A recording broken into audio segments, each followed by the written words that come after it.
Saudara, kasus yang menjerat pimpinan Pondok Pesantren Al Zaitun, Panji Gumilang kian bertambah. Setelah menjadi tersangka dalam kasus dugaan penistaan agama, kini Panji terancam kasus dugaan tindak pidana pencucian uang atau TPPU.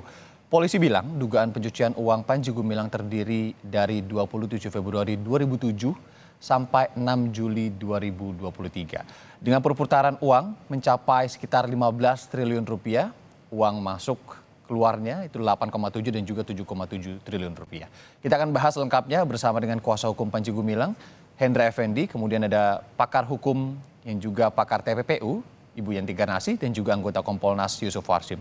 Pak Yusuf, Pak Hendra, dan juga Bu Yenti, selamat pagi. Selamat datang di Sapa Indonesia Pagi. Terima kasih kesediaannya. Saya langsung ke Bu Yenti. Bu Yenti, jadi kalau unsur TPPU itu sendiri kita mungkin belajar dulu bareng sedikit begitu ya.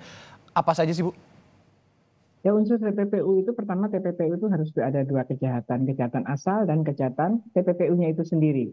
Jadi ada kejahatan asal misalnya dalam hal ini ada dana bos itu kan, kemudian ada masalah apakah istilahnya digelapkan, tapi kalau dana bos itu pasti alurnya kepada korupsi. Ataukah ada penipuan, ya artinya seperti yang disampaikan, misalnya ada orang santri-santri yang merasa tertipu kemudian membayar atau apapun, itu berarti ada kejahatan asal. Kemudian setelah itu Kejahatan asal ya? kejahatan asal, ya, predicate offense, core crime. Setelah itu uang yang ada ini yang dari hasil kejahatan asal ini untuk apa? Itu namanya TPPU. Jadi konteksnya dalam hal Baik. ini kalau sesuai dengan organisasi lah ini ya, kita kan korporasi organisasi ya.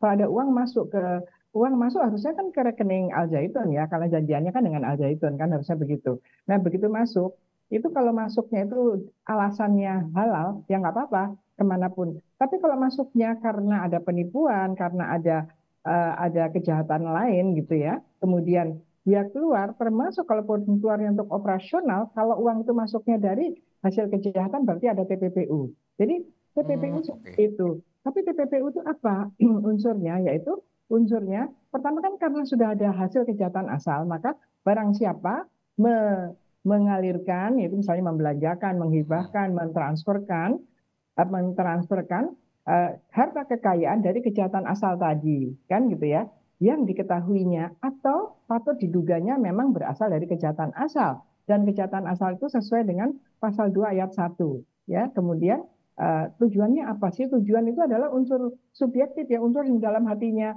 pelaku itu, yaitu tujuan untuk menyembunyikan atau menyamarkan bahwa uang yang untuk membeli tanah misalnya itu dari hasil kejahatan asal. Itu tujuannya itu memang untuk itu, sehingga uang yang masuk itu harus segera keluar digunakan untuk apapun gitu. Jadi sebetulnya hari ini saya ditanya, Mas Irmandar, ada kita ingin ketawa juga. Kita punya undang-undang TPPU itu tahun 2002 ya, 2003 2004 itu sudah mulai running karena PPATK sudah ada pada waktu itu ya, dan sudah banyak sekali. Dan sejak tahun pertama kali TPPU yang terbesar adalah kasus 1,3 triliun BNI. Ya, dan saya juga hadir hampir semua kasus-kasus besar itu saya hadir, termasuk jiwa saya dan sebagainya. Tidak ada masalah gitu. Tidak ada yang dipertanyakan apakah penegak hukum sulit apa tidak. Ya, saya berharap para penegak hukum, para pejabat ya, ini jangan menyampaikan bahwa TPPU itu sulit. Kasihan juga ya polisi-polisi yang saya juga mengajar di kepolisian, di kejaksaan, sudah di semua penyidik TPPU, mereka sudah bisa kok. Tapi jangan disampaikan bahwa itu sulit, tidak sulit. Ini masalahnya mau apalagi menggunakan dalam hal ini ya, semua ada rekening, ada di LHA-nya PPATK, berarti apa? Bisa dilihat semua keluar masuknya, Pak Yudha disebutkan bahwa 8 triliun dan 7 triliun. Artinya apa? Data keluar masuk kepada siapa itu ada semua. Tinggal Bu Yanti, ini sudah jadi ini kan harus dibuktikan terlebih dahulu nggak ada crime awalnya itu, dan kalau sudah ada laporan dari PPATK kepada Barreskrim, apakah sudah sebenarnya begitu sudah cukup firm untuk ditetapkan sebagai dugaan TPPU-nya? Ya, sekarang kan dugaannya memang TPPU ya, karena dugaan TPPU dalam pasal 69 sebetulnya saya khawatir ya kalau menggunakan pasal 69, tapi undang-undang mengatakan boleh menangani TPPU walaupun tidak ada kejahatan asalnya, belum ada kejahatan asalnya, kan pasal 69. Kemudian kita dialogkan itu sejak tahun 2010. Oke, bolehnya hanya di penyidikan aja, tapi ketika mau tahap 2 harus sudah ada kejahatan asalnya. Karena menurut saya sudah tidak adil. Orang punya harta banyak, transaksi luar biasa, TPPU tanpa penegak hukum tahu TPPU dari kejahatan asal Nah, apa. ya, ya, Dan oleh ya. karenanya berdasarkan pasal 75, maka dalam hal ini dalam hal ini Mas Kompolnas, dalam hal ini penyidik itu seharusnya idealnya adalah menggabungkan sekaligus dalam satu berkas. Bapak Hmm, pengacara sudah tahu itu. Karena beberapa kali itu dipisah. Saya kata tidak tega dengan pelaku tindak pidana yang sudah menjalani, TPPU-nya baru naik. Itu secara oke. psikologis kan kasihan. Ya itu nggak bagus. Jadi langsung antara kejahatan asal dan TPPU. Kalau ini masalah mencari strategi mengumpulkan bukti-bukti silahkan saja. Tapi nanti kalau sudah pemberkasan, tersangkanya harus disangkakan dua kejahatan sekaligus gitu. Nanti kita proses proses proses pendalaman di dalam penyidikan sampai dengan nanti limpah ke tahap 2. Itu sudah sangat clear dan polisi-polisi yang baik ya yang mau itu sudah sangat bisa gitu ya. Penyidik-penyidik itu termasuk penyidik pajak, bea cukai, di mana saya semua sebagai Widya Iswara di sana. Itu sudah sangat jelas ya. Jadi mohonlah pejabat-pejabat negara yang apa ya yang memang menjadi center of ya dari negara ini kalau mengatakan ini sulit itu yaitu membuat kita tidak semangat apalagi dengan bukti-bukti atau datanya itu hampir semuanya ya mungkin ada juga yang tidak melalui bank tapi kalau melalui bank itu sangat mudah bahkan kripto pun bisa kita kejar dan itu bisa dan negara-negara lain lebih maju lagi mudah sekali polisi Indonesia harusnya bisa, asal disemangati, bukan dikatakan Oke, malah ini menarik ya. sulit. Apalagi ketika ada rekeningnya, kemudian sudah jelas ada PPATK di sana. Nanti kita akan ke sana lagi, Bu Yanti. Tapi saya welcome dulu. Selamat datang juga pada tadi penasihat hukum dari Panji Gumilang, Pak Hendra. Sudah jelas suara saya, Pak? Pak Hendra? Ya, Oke, halo, ya Mas. oke. Pak Hendra, jadi kemarin itu sudah diperiksa ya oleh penyidik Pak Panji Gumilang terkait dengan dugaan TPPU-nya. Kemarin yang disampaikan penyidik atau yang ditanyakan penyidik kepada Panji Gumilang apa saja? Mungkin boleh diinfokan sedikit, Pak. Iya, baik, terima kasih. Jadi kemarin klien kami Profesor Dr. AS Panji Gumilang MP diundang ya, undangannya klarifikasi Oke. berkait dengan tuduhan TPPU tersebut. Dalam hal ini tentunya kapasitasnya masih dalam eh, saksi ya, Mhm. atau klarifikasi. Jadi kalau kami lihat dari materi yang ditanyakan masih materi dasar ya yang sifatnya klarifikasi, di antaranya berkait tentang kelembagaan, kemudian tentang kewenangan dalam lembaga itu berkaitan dengan keuangan, kemudian tentang keuangan dan sumber keuangan, dan bagaimana uang itu masuk serta caranya keluar, kurang lebih di sisi itu. Dan Oke. itu klien kami menjawab dengan lugas, tegas, dan jelas ya.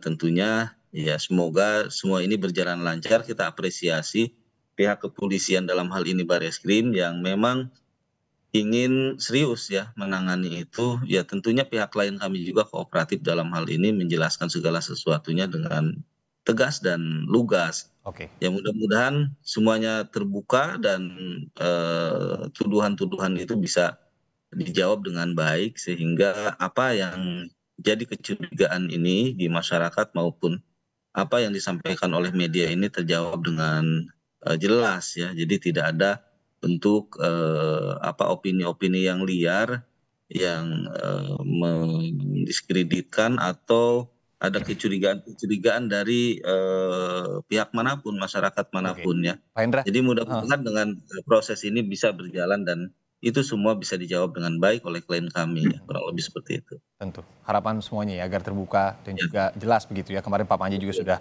datang untuk diperiksa sebagai saksi ya. Tadi ya saya klarifikasi lagi sebagai saksi dan ada Ya, undangan untuk klarifikasi begitu ya oleh polisi terkait dengan dugaan TPPU-nya. Nah, Pak Hendra, ini soalnya yang ngomong bukan saya, bukan media aja, tapi kita mengutip juga dari PPATK bahwa perputaran dananya ini hingga 15T dan dibilang besar begitu ya oleh Pak Ivan PPATK. Nah, kalau untuk Anda sendiri pembelaannya seperti apa di dugaan TPPU ini terkait dengan perputaran dana ada 8,7 triliun, kemudian 7,7 masuk, dan ratusan rekening yang 260-an diantaranya ini milik Panji Gumilang. Ya, kita lihat nanti ya, kita lihat nanti karena proses hukum ini sedang berjalan. Baik. Kita hormati tentunya itu pihak kepolisian hari ini sudah menyatakan bahwa kita akan melakukan segala sesuatunya dengan teliti, cermat, dan sebagainya ya. Tentunya berkait dengan sumber keuangan yang kita pahami dari klien kita dijelaskan bahwa sumber keuangan yayasan itu secara jelas bahwa itu adalah merupakan bagian dari beberapa sumbangan masyarakat, kemudian dari sumber-sumber pendidikan, kemudian dari sumber-sumber usaha yang ada di sana. Memang kita tidak akan percaya kalau sekiranya kita hanya menduga-duga. Mhm. Tapi kita akan lihat dengan jelas manakala kita kepenasaran ini atau pertanyaan ini ketika kita hadir dan datang ke pondok pesantren, bagaimana pondok pesantren Az-Zaitun yang dipimpin oleh Profesor Dr. A.S. Panji Gumilang MP ini melaksanakan beberapa kegiatan usaha ya. Ya. Jadi mulai dari pertanian, peternakan, perkebunan, pelautan dan sebagainya, itu baru kita akan terjawab. Kalau memang hari ini kita hanya komentar, mendengar dari pihak lain, pihak ketiga, ya tentunya pertanyaan-pertanyaan itu tidak akan selesai. Mhm. Beda Mhm. ketika kita memang hadir ke sana dan menanyakan langsung ke pihak pesantren dan ditunjukkan langsung dari mana itu sumber Ya. usahanya, bagaimana sumber keuangan yayasan, bagaimana perputaran itu uang di sana, baru bisa terjawab. Tepat berarti kami Sekiranya undang Pak Hendra hari iya, ini ya, pagi ini ya, untuk mendengarkan langsung. iya, Nah, kita kalau Pak, berarti Anda juga mengatakan bahwa sumbernya salah begitu ya, dari usaha, kemudian pendidikan.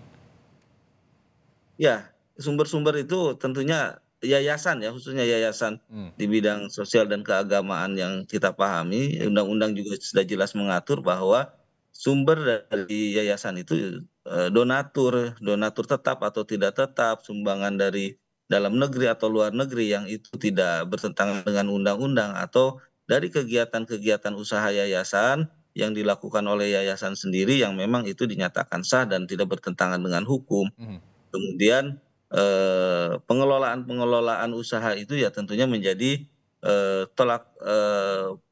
apa, bagian dari sumber yang itu terus-menerus untuk, yayasan sendiri. Sehingga apa yang disampaikan perputaran uang yang tadi disebutkan oleh media, itu hal yang normal ya ketika memang pesantren ini kita paham pesantren yang besar, yang kelasnya skalanya skala internasional ya, dan di sana, berbagai usaha, berbagai bidang itu dilaksanakan dan tentunya dari segala kegiatan yang dilaksanakan di sana berkait dengan usaha, masing-masing di-manage menurut, kebijakan dan itu melibatkan perbankan. Jadi Oke. kalau misalkan yayasan memiliki lebih dari satu rekening, ketika memang perbankan tidak melarang itu atau undang-undang perbankan mengesahkan itu, ya sebetulnya sah-sah saja. Tinggal bagaimana kebijakan dari pemilik rekening itu sendiri untuk Baik. melakukan satu kegiatan usaha dalam keuangan itu. Terima Adapun kasih.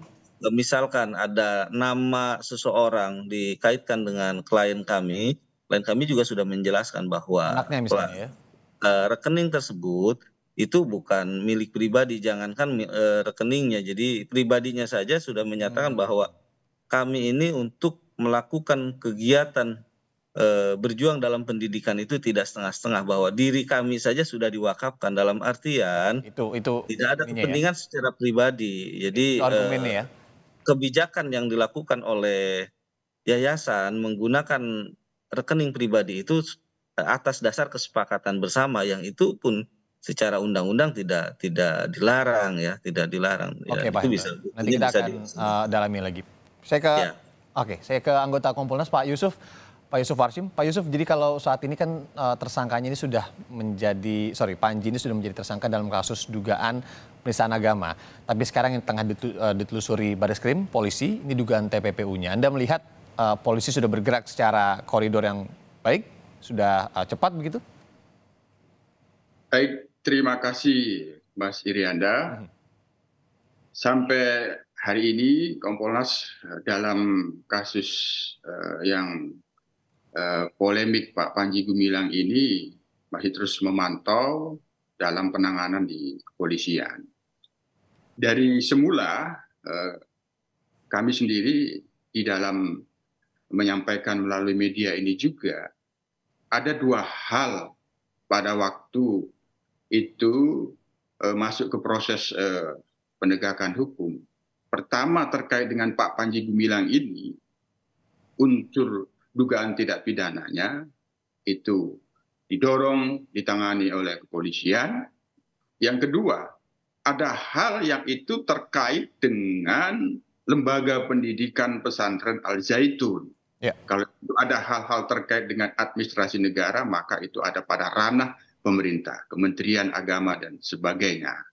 Dalam proses perjalanannya, pemerintah sendiri melihat bahwa lembaga pendidikan Al Zaitun dilihat masih perlu tetap berjalan dengan barangkali pembenahan-pembenahan.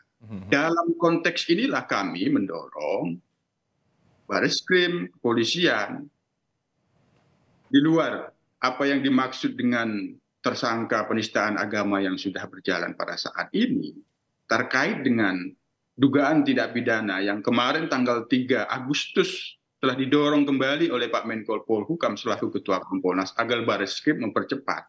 Tentu di dalam dugaan tindak pidana lain, baik itu TPPU, korupsi, atau tidak pidana umum, penipuan, dan sebagainya, harus bisa menyelaraskan sikap dan pandangan pemerintah agar lembaga pendidikan Al Zaitun ini tetap berjalan dengan pembenahan-pembenahan. Itu yang tentu kami mendorong penanganan kepolisian dalam tindak pidana lain di luar penistaan agama itu harus dilakukan secara cermat dan komprehensif. Barangkali nanti Ibu Yenti bisa menjawab. Kaitannya dengan TPP itu kan yang penting kan predikat crime-nya. Predikat crime? Ya, predikat crime-nya itu yang paling utama. Instrumen dalam TTP itu kan transaksi. Kalau rekening yang dimiliki oleh Pak Panji Gumilang itu tidak sesuai dengan profilnya, itu sudah patut. Nah, sementara ini, Mas Irianda, proses yang ada di Bareskrim ini, kalau kemarin itu kan undangan klarifikasi. Jadi itu masih proses penyelidikan. Tapi Kompolnas sudah ditegaskan oleh Pak Menko Polhukam, Pak Mahfud MD selaku Ketua Kompas, agar ini dipercepat. Namun kami mendorong agar ini dilakukan secara cermat. Menimbulkan pertanyaan kami, barangkali nanti Bu Yenti bisa menjawabnya. Bagaimana apabila ada uang yang itu dihasilkan dari kejahatan, dicuci dengan membuat aset-aset yayasan dan lembaga pendidikan. Nah ini barangkali kami akan aktif memberikan masukan-masukan, barangkali nanti bisa direspon Ibu Yenti. Ini harus cermat terkait dengan transaksi keuangan yang itu menghubungkan antara Pak Panji Gumilang pemilik rekening dengan kalau itu arahnya ke transaksi keuangan yang itu pembelian aset yang itu dimiliki oleh pesantren Al Zaitun. Ini kan harus cermat, Mas Irianda. Ini yang selain cepat apa yang kemudian ditekankan Pak Mahfud sebagai Ketua Kompolnas dan juga Menko Polhukam, ini juga harus cermat ya kalau kata Pak Yusuf. Nanti kita akan lihat cermatnya ini harus di ranah seperti apa ke Bu Yenti, tapi kita jeda dulu sejenak. Nanti kita akan kembali di Sapa Indonesia Pagi sudah.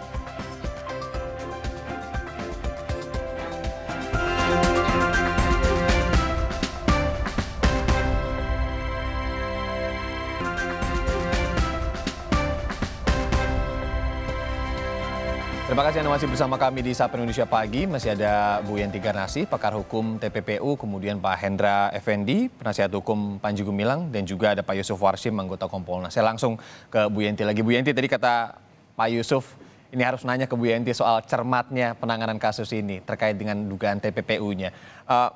Ini kan juga terkait dengan tadi sudah disebutkan ya, kalau untuk rekening-rekeningnya sendiri ini adalah sebuah bentuk kepercayaan lah begitu daripada yayasan kepada Panji Gumilang atau pemilik-pemilik rekening lainnya. Nah kalau untuk Ibu Yenti sendiri melihat kasus ini sebenarnya dugaan TPPU-nya masuk atau tidak? Atau memang harus menunggu predikat crime-nya dulu? Oh enggak. Jadi ini memang salah satu milestone-nya ya. Dulu waktu ada International Anti-Money Laundering Legal Regime melalui konvensi tahun 1988, justru ini, yaitu bahwa kejahatan asal itu akan diketahui bukan dari kejahatan asalnya terlebih dahulu, justru dari TPPU-nya. transaksi yang mencurigakan yang namanya dugaan TPPU. Untuk kejahatan ekonomi ya, tapi bukan untuk kejahatan yang lain ya. Ini, jadi ada satu pemikiran yang sangat luar biasa pada waktu itu sehingga dikatakan bahwa money laundering itu adalah mempunyai karakter khusus dalam semua tindak pidana ekonomi. Hanya pencucian uang yang mempunyai karakter khusus, yaitu kenapa? Karena baru ada pencucian uang dalam kronologis perbuatannya kalau ada kejahatan asal. Karena pencucian uang adalah whoever enjoy the fruit of crime. Siapapun menikmati hasil kejahatan. Maka ada dua kejahatan, harus ada kejahatan asal dan kemudian ada pencucian uang. Mengenai dugaannya, mengenai masuknya strategi penegakan hukum bisa jadi justru dari adanya dugaan TPPU. Ini yang menjadi waktu saya mengambil doktor saya tahun 1999 sampai dengan 2002 kita mempelajari itu, ternyata itu yang dipikirkan oleh para ahli hukum pidana yang tergabung di dalam komisioner Criminal Commissioner di United Nations yang isinya adalah pakar-pakar pidana bertaraf internasional. Bagaimana menghadapi kejahatan ekonomi termasuk korupsi. Pertama kali adalah untuk hasil narkotika, kemudian digunakan untuk semuanya. Jadi begitu. Jadi memang betul yang dikatakan Bapak Hendra, bahwa memang kita semua ini ada dua kubu ya, yang kita tahu dari media. Kita ya harus menghargai media, kan ada undang-undangnya 49 2009 ya. Tahun 4 itu undang-undang tentang pers itu kan penting karena itu memang pilar. Nah, di satu sisi masyarakat berkaitan dengan media, berkaitan apa yang disampaikan media, kita di dalam orang-orang ini semuanya kan adalah presumption of innocence. Iya. Tetapi ketika kemudian kemudian dilakukan penyelidikan, kemudian klarifikasi pun, penyelidikan pun sebetulnya quote and quote penegak hukum itu sudah presumption of guilt, apalagi kalau sudah penyidikan. Masalah nanti benar apa tidak benarnya tunggu di pengadilan. Sama dengan kita presumption of innocence, kita harus berprasangka tidak bersalah sampai nanti pengadilan mengatakan salah. Penegak hukum mengatakan kita harus berpraduga salah sampai penegak hukum menyatakan tidak bersalah. Nah, itu adalah memang kita punya pihaknya masing-masing ya, kita punya bagiannya masing-masing. Nah, dengan adanya tentu tidak bisa hanya presumption of guilt dengan omong-omongan saja, tentu ada data-data minimal, apalagi naik ke penyidikan harus ada dua alat bukti. Alat bukti permulaan yaitu adanya transaksi yang mencurigakan. Kalau menurut saya berkaitan dengan ini juga kritik saya kepada bank ya, banyak sekali kejahatan judi online ya, penipuan online itu saya pikir karena banknya itu tidak alert, tidak waspada. Ada hal-hal yang mencurigakan tapi tetap aja jalan gitu ya. Uang masuk kemudian hilang. Nah, ini ada masalah Mas Hendra ya. Jadi banyak sekali korban yang tertipu karena online. Padahal ada uang masuk kemudian keluar. Padahal nama rekening itu pun nama yang baru diadakan sebagai penampungan. Ini yang menjadi catatan kita. Artinya apa dalam hal ini semua? Kita juga tanyakan ke OJK bagaimana pengawasan OJK terhadap bank. Jangan sampai seperti sekarang. Al Zaitun yayasan ini dengan Pak Panjinya itu sudah kemudian ada dalam klarifikasi ini disampaikan kepada masyarakat sudah ada kecurigaan sejak 2007 kan demikian 2007 ya. Betul. Iya betul. Lah selama itu bagaimana? Apakah Anda melihat ini seharusnya bisa ditangani lebih cepat, Bu Yenti? Iya, artinya data itu dari bank kepada PPATK segera sampaikan bagaimana supaya dapat LHA. Sekarang ini posisinya menurut LHA, ini sudah LHA, sudah ada laporan bank kepada PPATK dan sudah dianalisis PPATK yang disodorkan kepada kita semua bahwa ada angka 7 triliun dan 8 triliun ya. Yang ini mungkin masalah media ya. Kalau saya sebagai yang mendalam ini sebenarnya tidak boleh juga disampaikan. Karena apa? Saya tidak berbicara tentang Pak Panji saja ya, Bapak Hendra, untuk semuanya juga. Kalau belum ada kekuatan apapun sudah disampaikan, kalau ada yang memang betul-betul jahat bisa segera hilang gitu ya. Nah ini kan kita kadang-kadang seperti itu. Nah berkaitan Pak Hendra, ya tentu Pak Hendra tidak boleh bilang silahkan datang ke Al Zaitun itu datang semuanya rame-rame, nggak bisa. Karena kita juga nggak bisa datang nanya keuangannya bagaimana itu juga boleh ya. Bu Yenti, pertanyaan berikutnya, ini kan tadi disebutkan juga sebenarnya. Pak Hendra juga tidak menolak ketika saya menyebutkan bahwa ada transaksi, kemudian PPATK juga sudah memberikan koordinasi ke Bareskrim, dan ada penggunaan campuran dana-dana yang diduga disalahgunakan begitu ya, dari dana BOS salah satunya, ini yang dikucurkan oleh pemerintah, di rekening-rekening yang memang dimiliki oleh beberapa rekan atau keluarga atau saudara oleh Pak Panji Gumilang. Ini bisa dilihat sebagai suatu TPPU atau seperti apa? Iya, ya kita lihatnya begini.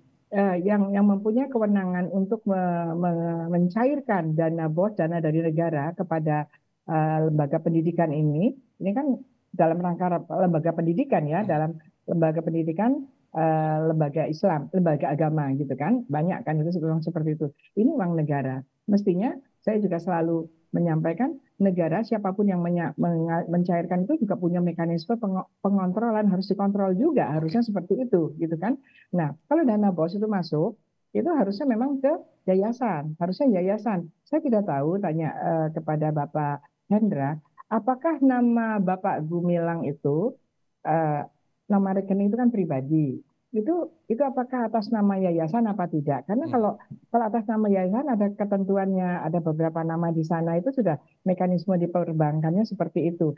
Mohon maaf Pak Hendra, yang memang yang harus dicermati adalah transaksi-transaksi yang mencurigakan atau berkaitan dengan transaksi yang mencurigakan. Harusnya sekarang dengan ada yang begini, bank harus ke sana. Artinya apa?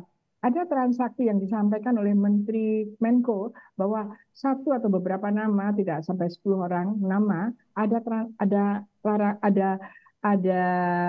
rekening sejumlah 256 waktu itu ya, kalau sekarang jadi 300 sekian saya juga nggak tahu itu ya. 256 yang ini ya, kemudian 145 diblokir katanya dan kemudian dibuka beberapa. Itu juga harus dijelaskan. Saya juga minta kepada pengacara, tidak bisa orang main buka, main blokir terus buka, itu juga harus ada ketentuannya. Oke, silakan diblokir tapi bagaimana ketentuannya, silakan dibuka tapi bagaimana ketentuannya juga. Kita semua harus berhukum karena ada aturannya. Nah, dalam hal ini kalau menurut saya ini sebetulnya termasuk sinyal bahwa bank harusnya sudah curiga. Kenapa orang sampai mempunyai nama, ada nama sampai di 256 hanya beberapa nama. Ini harusnya masuk pada aspek suspicious, karena memang TPPU berbicara transaksi mencurigakan, suspicious transaction, know your customers, dan juga follow the money. Jadi follow yang masuk itu dari mana? Tadi Pak mengatakan banyak sumber. Nah, disinilah letaknya bahwa Bareskrim harus melihat sumber ini dari mana, apa alasannya orang menyumbang. Orang zaman sekarang, Mas Hendra, orang nyumbang itu ya belum tentu orang baik-baik juga ya Mas Hendra ya. Banyak itu yang kita khawatirkan, misalnya dari hasil korupsi disumbangkan untuk dana kampanye, itu ya nggak boleh, itu namanya TPPU juga gitu ya. Jadi ya memang dana dari hal-hal seperti itu memang sejak awal di beberapa negara itu jangan sampai TPPU itu saat dijadikan kampanye, kemudian penyelenggaraan pendidikan dijadikan sarana untuk orang-orang yang telah melakukan masuk juga ke TPPU takutnya itu Bu ya.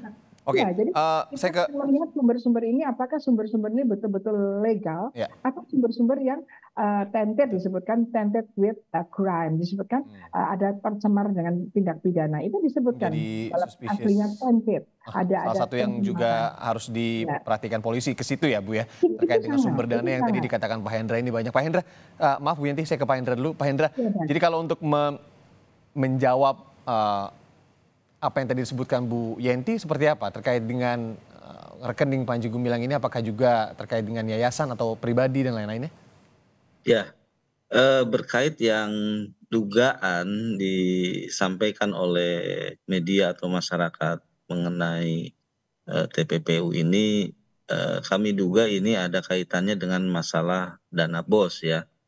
Jadi kita paham bahwa dana BOS ini sumbernya dari pemerintah. Ketika lebih dari satu kali dana BOS ini dikucurkan oleh pemerintah, tentunya standar yang atau SOP yang disampaikan atau laporan keuangan yang disampaikan oleh pihak pondok pesantren kepada pemerintah itu sudah clear.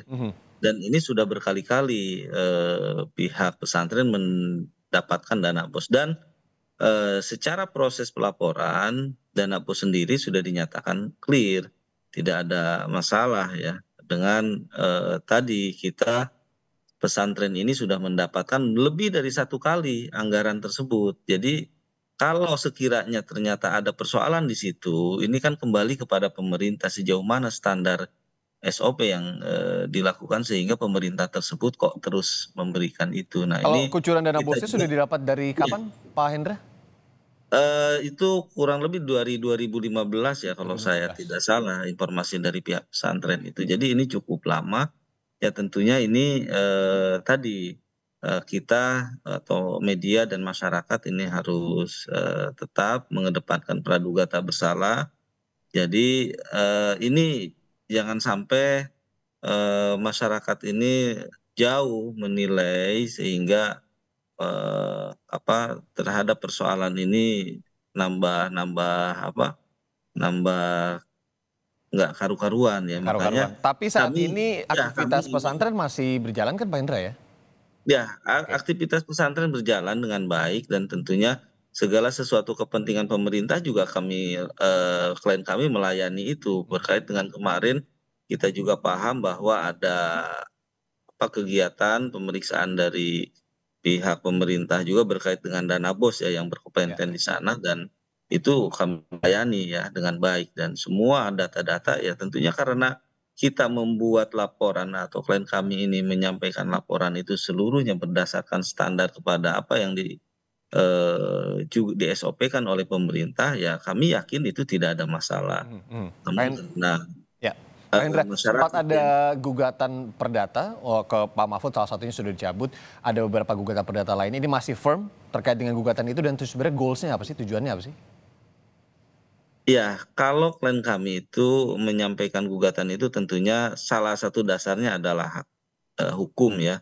Ketika seseorang diduga ya kan melakukan pelanggaran hukum, ya tentunya dengan langkah-langkah hukum juga kita hadapinya. Hmm. Tidak bisa dengan opini atau menyerang balik dengan statement-statement yang tidak jelas di media atau menyampaikan informasi ke masyarakat. Jadi tetap firm lah Tapi ya. alangkah elegannya kita sampaikan, kita jawab dengan jawaban hukum, yaitu Oke. yang kita sampaikan kepada, dan klien kami setuju dengan langkah-langkah itu, ketimbang Oke. kita debat tebal dalam satu persoalan tapi tidak jelas kemana arahnya. Baik. Kalau Oke. gugatan ya tentunya jelas ya kemana arahnya karena itu diatur oleh undang-undang Mhm. dan kita mengikuti rule itu, seperti itu. Oke, baik. Pak Yusuf, kalau sejauh ini Anda yang ingin Anda sampaikan terkait dengan pengawalan ataupun pengawasan pihak kepolisian Republik Indonesia untuk mengawal kasus ini, apa yang menjadi catatan pentingnya? Karena dalam posisi Kompolnas juga dalam mengawal kasus ini berkaitan dengan keprofesionalan polisi misalnya. Ya, yang paling utama tadi, sebagaimana yang saya sudah kemukakan, pemerintah memandang bahwa pesantren Al Zaitun ini tetap berjalan. Maka dia harus bisa dipisahkan pesantren dan kontroversinya Panji Gumilang. Oke. Nah, kontroversi polemik Panji Gumilang ini sudah memasuki babak baru, masuk ke proses hukum. Ini harus kita dorong selesai. Namun pesantren tetap berjalan. Oleh karena itu, dalam memproses dugaan tidak pidana di luar penistaan agama, kemarin juga penistaan agama itu dilakukan dengan cermat, memeriksa ahli begitu banyak. Sama halnya dengan ini, transaksi keuangan yang itu terkait dengan Al Zaitun itu harus benar-benar bisa cermat. Nah, misal tadi saya dapat uang, apakah itu diduga dari penipuan atau korupsi, dari hasil korupsi seseorang diduga ke Pak Panji Gumilang, terus diberikan tanah, yang itu tanahnya kemudian menjadi aset. Nah, dalam transaksi kan pembelian minimal 500 juta itu kan harus dilaporkan. Si penjual wajib meminta kepada pembeli untuk mengisi form. Ini transaksi Anda di atas 500. Pertanyaannya, apakah si penjual melaporkan ke PPATK atau tidak?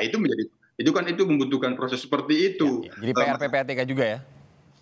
Nah, maka kami mendorong sebagaimana yang didorong oleh Pak Mahfud dipercepat, namun harus cermat. Ini ada pesantren yang dipandang oleh pemerintah masih harus berjalan. Nah, kalau saya ditanya secara pribadi sebenarnya sih simpel, ambil alih saja pemerintah itu pesantren. Nah itu, tapi kan ini prosesnya tidak seperti itu. Ini yang harus benar-benar kita cermati. Jadi polemiknya Pak Panji Gumilang itu tidak berdampak kepada proses belajar mengajarnya pesantren Al Zaitun, Mas Irianda. Yang itu sekarang polemiknya Pak Panji Gumilang ini kita dorong memasuki babak baru agar clear dan selesai persoalan hukumnya. Jadi kita harus hormati juga pesantren tetap jalan satu sisi, tapi kalau untuk kasus Pak Panjinya ini juga kita hormati kasusnya di ranah pidananya. Terakhir sekali Bu Yenti, apakah nanti ketika misalnya terbukti sebuah TPPU ini uangnya bisa kembali lagi digunakan untuk hal yang lebih produktif di pesantren misalnya?